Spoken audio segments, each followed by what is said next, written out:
Residents in one small northwest Georgia town wonder if the source of their constant financial struggles could be sitting in a cardboard box sealed with evidence tape. Now, that box contains financial records connected to the city of Aragon's longtime clerk, someone who has already admitted that she made some very big mistakes. It's a box the town's police chief planned to open soon.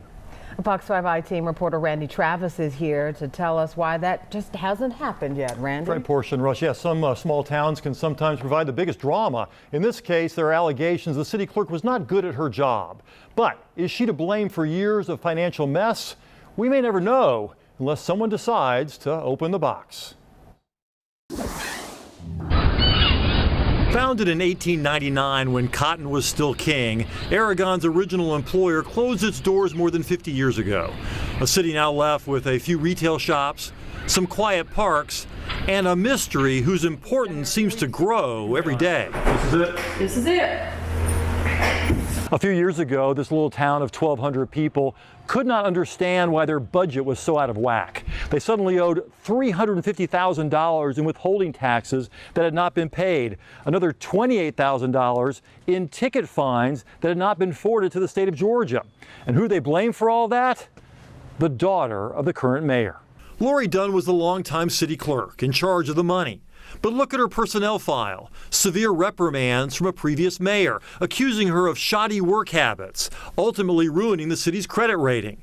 She admitted forgetting to deposit checks written to the city, misplacing cash, and even failing to log a $15 cash payment for a seatbelt violation that resulted in the driver getting a suspended license and being jailed in another county.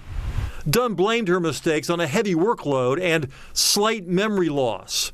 She resigned in 2017, but denied any wrongdoing. How hard is it to deposit a check? That seems like a very important thing that a city clerk should be doing. See, I don't know because nobody has ever asked her that question. We tried asking, but Dunn did not respond for comment. So we asked her dad. I mean, she's admitted that she didn't do her job properly. Well, she was one person doing three people's jobs. She basically is out there with accusations that she can't even answer because nobody's ever even asked her other than this blanket, well, you stole money. It was really bad. They had layoffs and everything. Like so many here in Aragon, Mayor Pro Tem Debora Pittman had the same question. Did their longtime city clerk steal from them? Since the mayor recused himself from anything related to his daughter, Pittman was the one who asked their CPA to provide a report.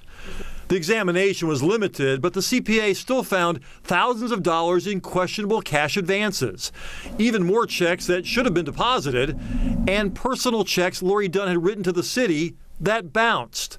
The CPA found an elevated fraud risk. That's a lot for this little city. But Pittman was told if Dunn committed any crime, it would have likely been outside the statute of limitations. Are you convinced that you know the extent of the amount of money that was missing? Probably not. There could still be a lot more that we have no idea about. A forensic audit could look deeper into the records, but Pittman says that would likely cost the city at least $30,000. But just in case, the Mayor Pro Tem ordered Police Chief Paul MAZZUCA to seal the box of records with evidence tape and lock it up. Have you ever looked in the box? No, I never looked in the box.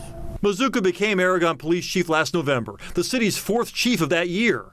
He tangled with Mayor Baldwin over how best to schedule his four-man department, eventually resigning after the mayor threatened to fire him over a timesheet dispute, which he insists was unfounded. MAZZUCA says one of the first things he had planned to do once the mayor left office in January was open the box and see whether the mayor's daughter had committed a crime that could be prosecuted.